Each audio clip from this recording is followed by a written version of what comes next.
மத்தேயு சுவிசேஷம் 28வது அதிகாரத்தில் 1வது வசனத்தையும் 6வது வசனத்தையும் நாம் வாசிப்போம். மத்தேயு சுவிசேஷம் 28வது அதிகாரத்தில் 1வது அதிகாரமும் 1வது வசனமும் 6வது வசனத்தையும் நாம் வாசிக்க கேட்போம். ஓய்வு நாள் முடிந்து வாரத்தின் முதலாம் நாள் விடிந்து வருகையில் மகதலேனா மரியாளும் மற்ற மரியாளும் கல்லறையை பார்க்க வந்தார்கள். அவர் இங்கே இல்லை, தாம் சொன்னபடியே உயிர்த்தெழுந்தார், கர்த்தரை வைத்த இடத்தை வந்து பாருங்கள். கண்களை மூடி ஒரு நிமிடம் நம்ம ஜெபம் பண்ணுவோம். நல்ல ஆண்டவரே, இந்த கால நேரத்திலையும் இந்த வசனத்தின் மூலமாய் எங்களோடு பேச வேண்டும் என்று நாங்கள் ஜெபிக்கிறோம். உயிர்த்தெழுந்த நாள் காலையிலே உம்முடைய உயிர்த்தெழுந்த வல்லமை ஒவ்வொருவரையும் சந்திக்க வேண்டும் என்று நாங்கள் ஜெபிக்கிறோம். ஒவ்வொருவரையும் சந்திக்க வேண்டும் என்று நாங்கள் ஜெபிக்கிறோம். உம்முடைய வார்த்தைக்காக நாங்கள் காத்திருக்கிறோம். நீர் பேசுவீராக, நீர் பேசுவீராக. ஓ ஹல்லேலூயா. உம்முடைய வார்த்தை எங்கள் மத்தியிலே நீ அனுப்ப போறதுக்காக நன்றி செலுத்துகிறோம் ஆண்டவரே, நன்றி செலுத்துகிறோம். கிரியை செய்து உம்முடைய நாமத்தை நீர் மகிமைப்படுத்தும். இயேசுவின் நாமத்தில் பிதாவே, ஆமென். இந்த மத்தேயு சுவிசேஷத்தில் 27ஆம் அதிகாரத்திலையும் 28வது அதிகாரத்திலையும் நம்ம பார்க்கிற ஒரு காரியம் என்னவென்றால், கல்லறையை பற்றி சொல்லப்பட்டிருக்கிறது. அதாவது ஆதியாகமம் இந்த அதிகாரத்திலே ஆண்டவர் சொன்னார், புசிக்கும் நாளிலே சாகவே சாவாய் என்று ஆண்டவர் சொன்னார். சாவை பற்றி ஆதியாகமத்திலே சொல்லப்பட்டிருக்கிறது. முதல்லையே அதை பற்றி எச்சரிப்பு கொடுத்தார். அதற்கு பிறகு நீங்கள் ஆதியாகமத்தின் கடைசி அதிகாரம் கடைசி வசனத்தை வாசித்தால் சவப்பெட்டியோடு முடிகிறது. ஆதியாகமம் சவப்பெட்டியோடு முடிவு பெறுகிறது. ஆகவே இந்த கல்லறை, சாவு, இந்த சவப்பெட்டி அப்படின்னு சொன்னாலே நம்ம யாரும் விரும்புகிற விஷயமே இல்லை. நம்ம எல்லாரும் பயப்படுகிற ஒன்று. அதாவது சவப்பெட்டியை ரோட்டில் கொண்டு போகிறத பார்க்கும் பொழுதே நமக்கே ஒரு விதமான ஒரு திகில் வரும். இது எப்போ அடுத்தது எனக்கு இந்த சவப்பெட்டி செய்ய வேண்டியது வரும் அப்படிங்கிறத நம்ம உடனே சிந்திக்க ஆரம்பிக்கிறோம். கல்லறை தோட்டத்துக்கு போகும்போது கல்லறையை பார்க்கும் பொழுது பயமாக இருக்கிறது. கல்லறை தோட்டத்துக்கு அடிக்கடி போய் கொஞ்சம் விசிட் பண்ணிட்டு வரலாம் அப்படின்னு சொல்லி நம்ம எல்லாரும் விரும்புகிறதே இல்லை. ஒருத்தரை அடக்கம் பண்ண போகும்போது எவ்வளவு சீக்கிரமா போயிட்டு எவ்வளவு சீக்கிரமா அந்த இடத்தை விட்டு வெளியே வர முடியுமோ அவ்வளவு சீக்கிரமா என்ன செய்கிறோம், வருகிறோம். கல்லறை தோட்டம் விரும்பாத ஒரு, பொதுவாக நாம் விரும்பாத ஒரு இடம். ஆனால் ஒன்று என்ன விளங்கிக்கிறோம், அந்த கல்லறை தோட்டத்தில் ஒருத்தர் அடக்கம் பண்ண பிறகு ஒரு கல்லறையை கட்டி அங்க ஒரு சிலுவை சின்னத்தையும் போட்டு அதில் அவர் என்னைக்கு பிறந்தார், என்னைக்கு மரித்தார் அப்படிங்கிறத போட்டு விடுவார்கள். அதில் ஒரு வாசகம் எழுதுவார்கள், நல்ல போராட்டத்தை போராடினேன், ஓட்டத்தை முடித்தேன், விசுவாசத்தை காத்துக்கொண்டேன், இது முதல் நீதியின் கிரீடம் எனக்காக வைக்கப்பட்டிருக்கிறது, அது அந்த நாளிலே அவர் எனக்கு தருவார் அப்படிங்கிற வசனம் எல்லாமே அதில் இருக்கும். ஆனால் குடிகார கிறிஸ்தவனுக்கும் அப்படி இருக்கும். ஆண்டவரை ஏற்றுக்கொண்டு நல்ல ஒரு வாழ்க்கையை வாழ்ந்து மரித்தவனுக்கும் கல்லறையில் இந்த வாசகம் தான் எழுதப்பட்டிருக்கும். ஆகவே அந்த கல்லறை என்பது ஒரு அடையாள சின்னமாக வைக்கப்பட்டிருக்கிறது, ஒரு அடையாள சின்னமாக வைக்கப்பட்டிருக்கிறது. இந்த கல்லறை தோட்டத்தில் பார்க்கும் பொழுது அவர் ஞாபகம் வருகிறது. இவர் உலகத்தில் வாழ்ந்தார், அவர் மரித்தார், அவருடைய துவக்கம், அவருடைய முடிவு தெரிந்தவர்களுக்கு தெரியும். இவர் எப்படி வாழ்ந்தார் என்கிறதை அவர் என்ன செய்கிறார், ஞாபகப்படுத்துகிறவராக இருக்கிறார். ஆகையினாலே அந்த கல்லறைகள் எல்லாம் ஒரு பெரிய ஒரு நல்ல சின்னங்கள் அல்லாவிட்டு ஒரு அடையாள சின்னங்களாக இருக்கிறதை தவிர அவைகள் ஒன்றும் சாட்சி இடுகிற ஒரு பெரிய ஒரு சின்னம் என்று நம்ம சொல்ல முடியாது. ஆனால் அதே வேளையில நான் வாசிக்கிற இந்த வேத பகுதியிலே ஆண்டவராய் இயேசு கிறிஸ்துவினுடைய கல்லறை, இயேசு கிறிஸ்துவினுடைய கல்லறை மாத்திரம் அது ஒரு அடையாள சின்னமாக இருக்கிறது. கரங்களை வைத்து கத்திரமாய் கொடுத்தோம், ஹல்லேலூயா. அது ஒரு சாட்சியின் சின்னமாக இருக்கிறது. அடையாள சின்னம் மட்டுமல்ல, இது சாட்சியின் சின்னமாக இருக்கிறது. இயேசு கிறிஸ்துவனுடைய உயிர்த்தெழுதல், இயேசுவினுடைய உயிர்த்தெழுதல், இதற்கு இந்த உயிர்த்தெழுதலை பற்றி நாம் சொல்ல வேண்டும் என்று சொன்னால், அதற்கு அந்த உயிர்த்தெழுதல் இன்றைக்கும் அது சாட்சி அளிக்கக்கூடிய ஒன்று. உயிர்த்தெழுதல் இந்த உலகத்துக்கு சாட்சி அளிக்கக்கூடிய ஒன்றாக இருக்கிறது. அதைத்தான் நான் வாசிக்கிற வேளையிலே அப்போஸ்தலர் நடபடியின் புஸ்தகத்தில் 2வது அதிகாரத்தில் வாசிக்கிறோம். 2வது அதிகாரத்தில் வாசித்து பாருங்கள். 2வது அதிகாரம் 32வது வசனம். இந்த இயேசுவை தேவன் எழுப்பினார். இதற்கு நாங்கள் எல்லாரும் சாட்சிகளாய் இருக்கிறோம். கரங்களை வைத்து எல்லாரும் ஆண்டவரை மகிமைப்படுத்துவோமா? ஹல்லேலூயா. ஆண்டவர் உயிரோடு இருக்கிறார். எத்தனை பேர் விசுவாசிக்கிறீங்க? ஹல்லேலூயா. இயேசு கிறிஸ்து அவர் இன்றைக்கும் அவர் உயிரோடே இருக்கிறார். இயேசு கிறிஸ்து உயிரோடே இருக்கிறார் என்கிறதை நம்ம எல்லாரும் விசுவாசிக்கிறோம். அது நல்ல காரியம். இயேசு கிறிஸ்துவை தேவன் மரித்தோரிலிருந்து உயிரோடே எழுப்பினார் என்று விசுவாசித்தால் ரட்சிக்கப்படுவாய் என்று வேதம் சொல்கிறது. உயிரோடு எழுப்பப்பட்ட ஆண்டவராகிய இயேசு கிறிஸ்துவை விசுவாசிக்கிற ஒருவனுக்கு கர்த்தர் வைத்திருக்கிற ஒரு பரிசு என்னவென்றால் ரட்சிப்பு. இதை நீங்கள் ரோமர் நிருபத்தில் வாசிக்கிறீர்கள். ரோமர் நிருபத்தில் 10வது அதிகாரத்தில் 9-10 வசனங்களில் வாசித்து பாருங்கள். The book of Romans chapter 10 verses 9. என்னவென்றால் கர்த்தராகிய இயேசுவை நீ உன் வாயினாலே அறிக்கையிட்டு தேவன் அவரை மரித்தோரிலிருந்து எழுப்பினார் என்று உன் இருதயத்தில் விசுவாசித்தால் ரட்சிக்கப்படுவாய். நீதி உண்டாக நீ ரட்சிக்கப்படுவாய். அதாவது ஒரு மனிதன் உயிர்த்தெழுந்த இயேசு கிறிஸ்துவை விசுவாசித்தால், தேவன் அவரை உயிரோடு எழுப்பினார் என்று விசுவாசித்தால் மட்டுமே ரட்சிப்பு என்று சொல்லப்பட்டிருக்கிறது. கரங்களை வைத்து கர்த்தரை மகிமைப்படுத்தும். ஹல்லேலூயா. அப்படி என்றால் வேறு எந்த விசுவாசமும் ஒரு மனிதனை ரட்சிக்காது. ஒருவேளை ஒரு மனிதன் நல்ல ஒரு சன்மார்க்கனாக இருந்தால் எப்படி என்று நீங்கள் கேட்கலாம். அவன் சன்மார்க்கனாக இருந்தால் சன்மார்க்கனுக்கும் துன்மார்க்கனுக்கும் ஒரே நியாய தீர்ப்பை வைத்திருக்கிறார் என்று வேதம் சொல்லுகிறது.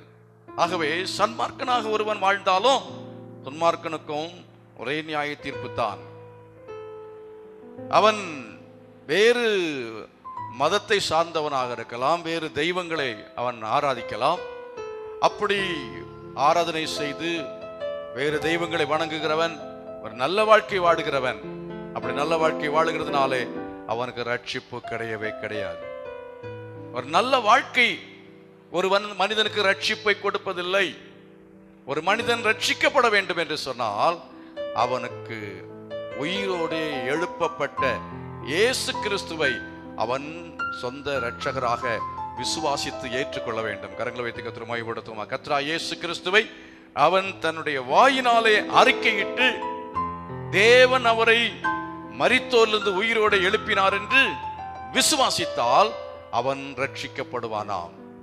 ஆகினாலே இங்க வந்திருக்கிற அத்தனை பேரும் என்ன செய்ய வேண்டும் என்றால், இயேசு கிறிஸ்து அவர் உயிரோடு எழுப்பப்பட்டவர் என்பதை விசுவாசிக்க வேண்டும். அவர் உயிரோடு எழும்பவில்லை என்று சொல்லுகிற மக்கள் இந்த உலகத்தில் இருக்கிறார்கள். இயேசு மரிக்கவில்லை, மயக்கத்தில் இருந்தார். மயக்கத்தில் இருந்த அவர் அப்படியே கல்லறையில இருந்து அப்படியே மயக்கம் தெளிஞ்சோன்னு ஓடி போயிட்டாரு அப்படின்னு சொல்லுவாங்க. இல்லை, இயேசு கிறிஸ்து அவர் மரித்தார் என்கிறதை நிரூபிக்கும்படியாகத்தான் கடைசியாக அவர் சிலுவையிலே தொங்கி அவர் என் தேவனே என்னை கைவிட்டீர் என்று சொன்னார், தாகமாயிருக்கிறேன் என்று சொன்னார், முடிந்தது என்று சொன்னார், என் ஆவி ஒப்புவிக்கிறேன் என்று சொன்னார். அதற்கு பிறகு தலையை சாய்த்தார். எல்லாருக்கும் தெரியும், அதாவது ஒரு மனிதன் மரணம் நேரத்திலே கடைசியாக அவன் தலையை என்ன செய்வான்? சாய்க்கிறான். அது மரித்தார் என்பதை உறுதி செய்த காரியம் அல்ல. அதுக்கு பிறகு அவர் ஒன்றும் பேசவில்லை, தலையை சாய்த்தான். சற்று நேரத்துக்கு பிறகு ஒரு சேவகன் வந்து அவர் மரித்து விட்டார் என்கிறதை உறுதி செய்யும்படியாக, அவர் மரித்து விட்டார் என்கிறதை உறுதி செய்யும்படியாக ஒரு ஈட்டியை எடுத்து அவர் விலாவிலே அவன் குத்தினான். விலாவிலே குத்தப்பட்ட பொழுது இரத்தமும் தண்ணீரும் வந்தது என்று சொல்லப்பட்டிருக்கிறது. முதலாவது இரத்தம் வந்தது, பின்பு ஜலம் வந்தது. தண்ணீர்ல ஜலம் என்று சொல்லி இருக்கிறது. ஆகவே அந்த சரீரத்தில் இருந்ததான இரத்தம் முழுமையும் போன பிறகு ஒரு மனிதன் உயிரோடு இருக்க வாய்ப்பு இல்லவே இல்லை. இனி இரத்தம் இல்லை என்பதைத்தான் இரத்தம் வந்தது, பிறகு அதுக்கு பிறகு ஜலம் வந்தது என்று சொல்லி இருக்கிறார். இனி இரத்தம் இல்லை, ஆகினால் தான் அதுக்கு பிறகு ஜலம் வந்தது. பார்த்திருப்பீங்க, ஒரு இடத்துல அடிபட்ட பிறகு சில சமயத்துக்கு ரத்தம், அதுக்கு பிறகு ஒரு விதை வகையான ஜலம் போல ஒன்று வரும். அதே போல ஆண்டவர் இயேசு கிறிஸ்துவனுடைய சரீரத்திலே ரத்தம் இல்லை, ஆகவே ஜலம் என்ன செய்தது? வந்தது. இது இயேசு மரித்தார் என்கிறதை 100% உறுதி செய்த ஒன்று. அவர் மரித்து விட்டார் என்கிறதை உறுதி செய்ததற்கு பிறகுதான் அவருடைய சரீரத்தை கொடுப்பதற்கு சம்மதித்தார்கள். அந்த சரீரம் கொடுக்க தீர்மானிக்கப்பட்டது. அந்த சரீரத்தை கேட்டு அரிமத்தியா ஊரானாகிய யோசேப்பு என்கிற ஒரு மனுஷன், அவன் ஐஸ்வர்யவானாக இருந்தான். அவன் ஏற்கனவே இயேசுவை விசுவாசித்தவன், இயேசு கிறிஸ்துவை பின்பற்றி வந்த ஒரு சீஷன்.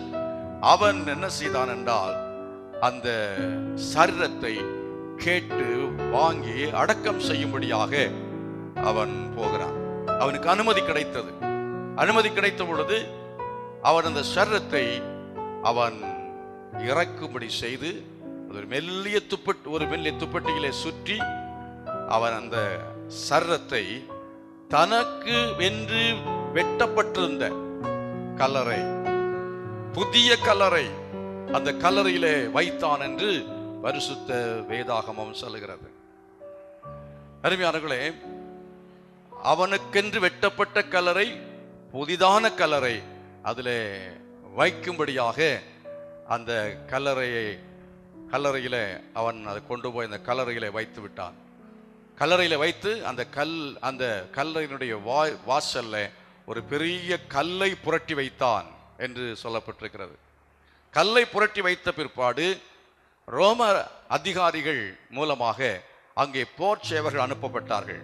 ஏனென்றால் அவர் உயிரோடு இருக்கும் பொழுது, நான் மரித்து 3ஆம் நாளிலே உயிரோடு எழுந்திருப்பேன் என்று சொன்னார் என்று சொல்லி அவரை குறித்து அதிகாரிகளிடத்தில் சொல்லப்பட்ட பொழுது அவர்கள் சொன்னார்கள், அவர்களுக்கு சொல்லப்பட்டது இன்னொன்று கூட என்ன தெரியுமா?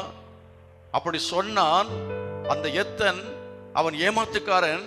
ஆகவே அவனை சார்ந்த ஆட்கள் கூட என்ன செய்யலாம்? அவருடைய சரீரத்தை எடுத்துக்கொண்டு போய்விட்டு அவர் உயிரோடு எழும்பி விட்டார் என்று பொய் சொல்லக்கூடும்.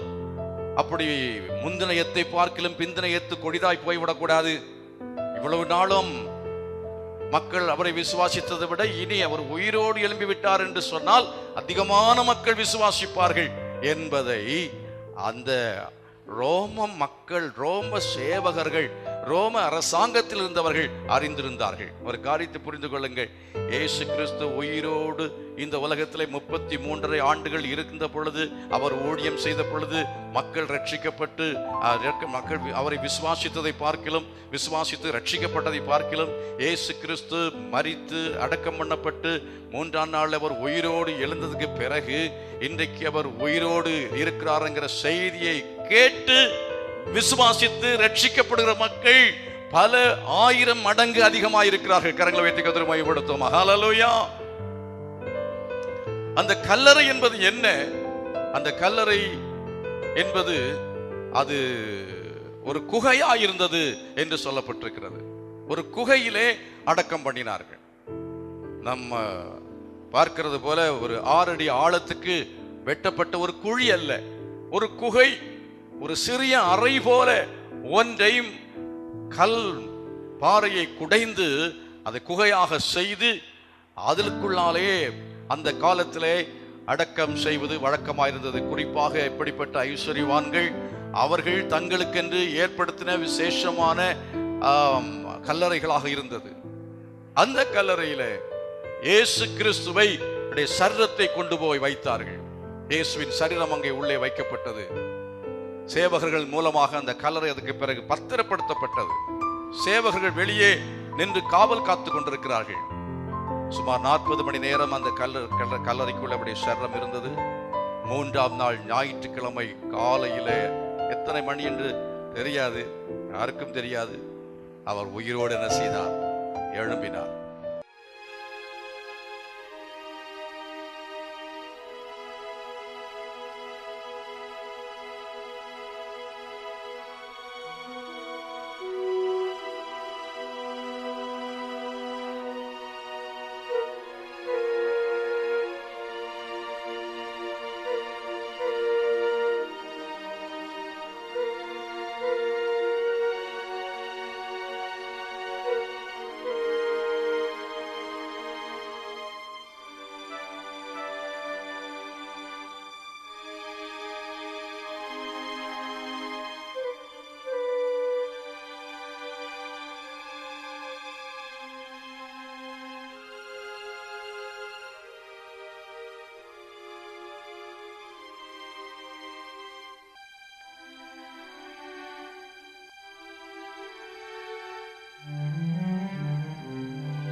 மகதலேனா மரியாள் அடுத்த நாளே வந்து பார்க்கிறாள்.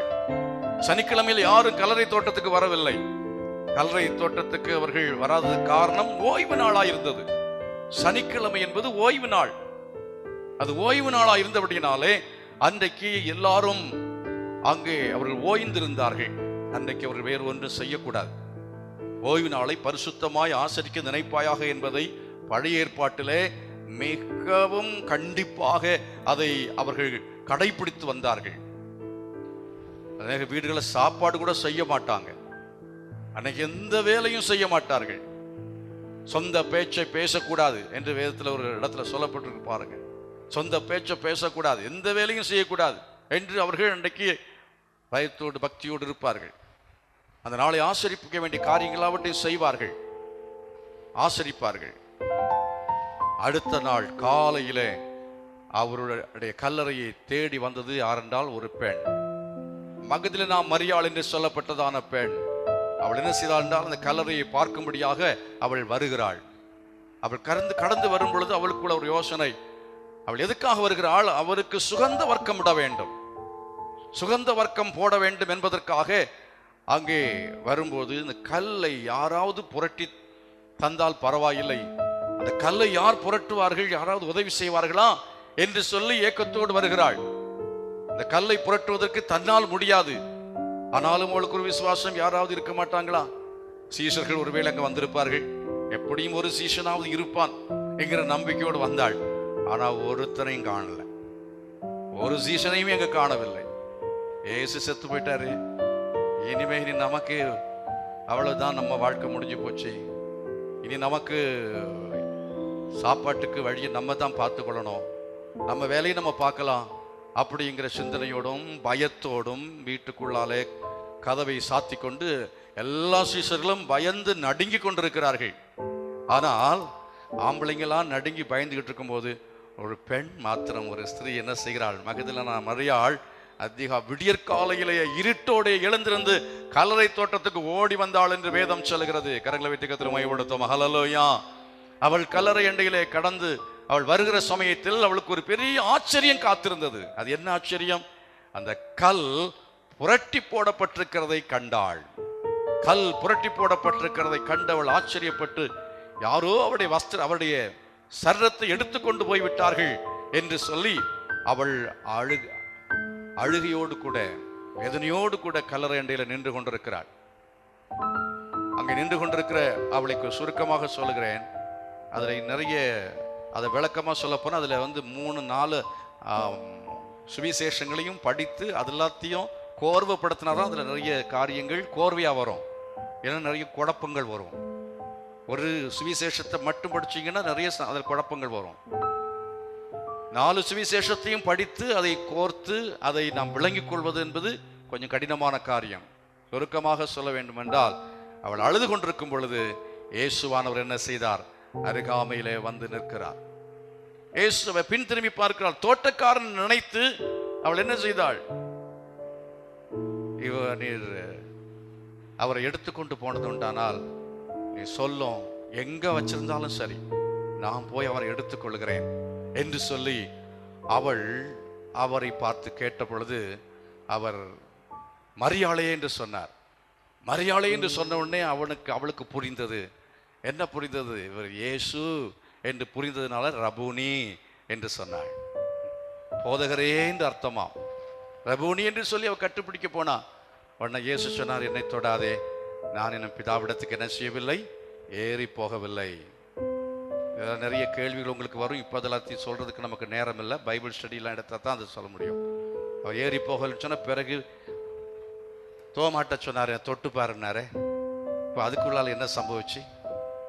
அதுக்குள்ளால சம்பவித்தது தான் என்னவென்றால், அவர் சிறைப்பட்டவளை சிறையாக்கி கொண்டு என்று எபேசியர் நிருபக்காரன் அதை மீதி அங்கே எழுதுறார்.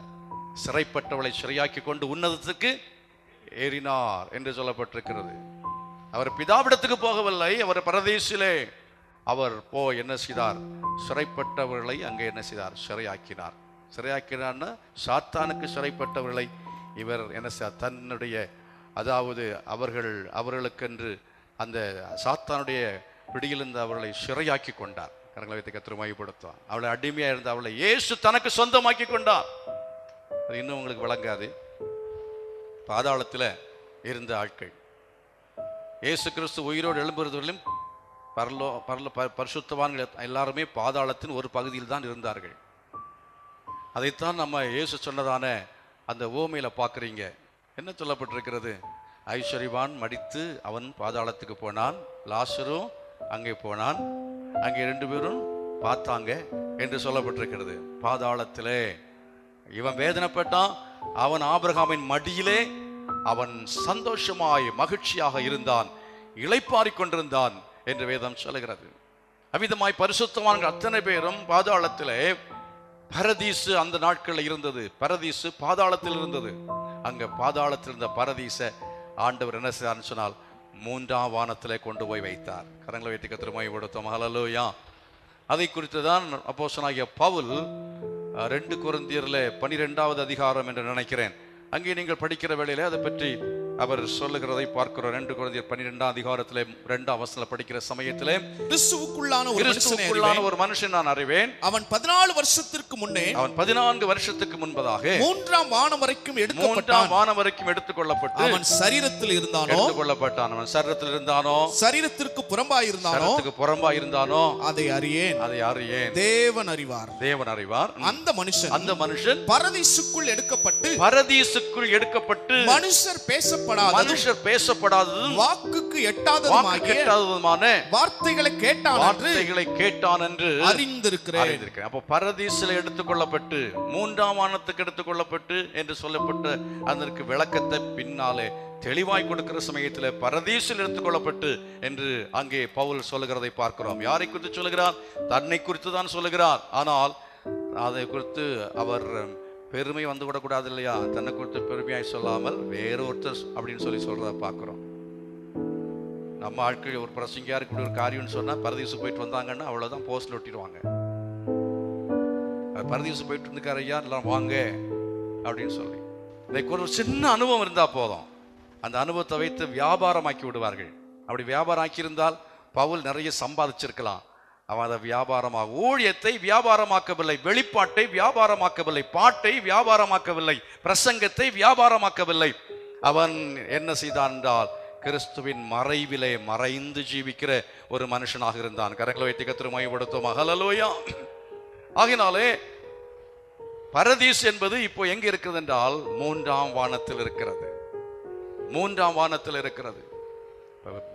முதல் வானம் நம்ம பார்க்கிற வானம், ரெண்டாவது வானம் சூரிய சந்திரன் நட்சத்திரம் மண்டலங்கள் எல்லாம் இருக்கிறது ரெண்டாம் வானம். அதுக்கு மேலதான் மூன்றாம் வானம் இருக்கிறது.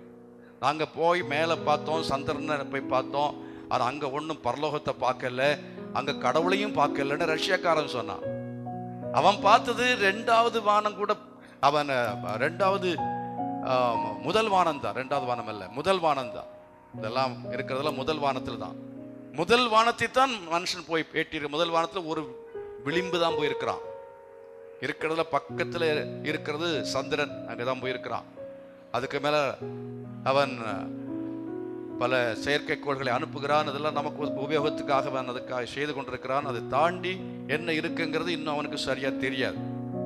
முதல் வானத்தையே சரியா மனுஷன் என்ன செய்யல, ஆராய்ந்து முடியவில்லை. அப்படி என்றால் நம்முடைய ஆண்டவர் எவ்வளவு பெரியவர் யோசித்து பாருங்க.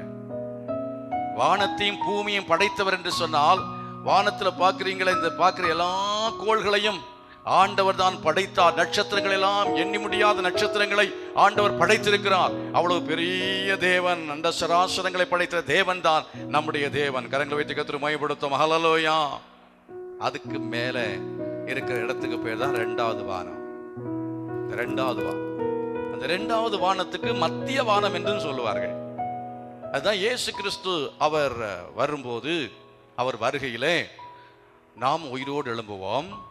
மரித்த பரிசுத்தவான்கள் அவளை ஆண்டவர் கொண்டு வருவார். அவங்க எங்க ஆண்டவர் கொண்டு வருவாராம்? மத்திய வானத்தில்.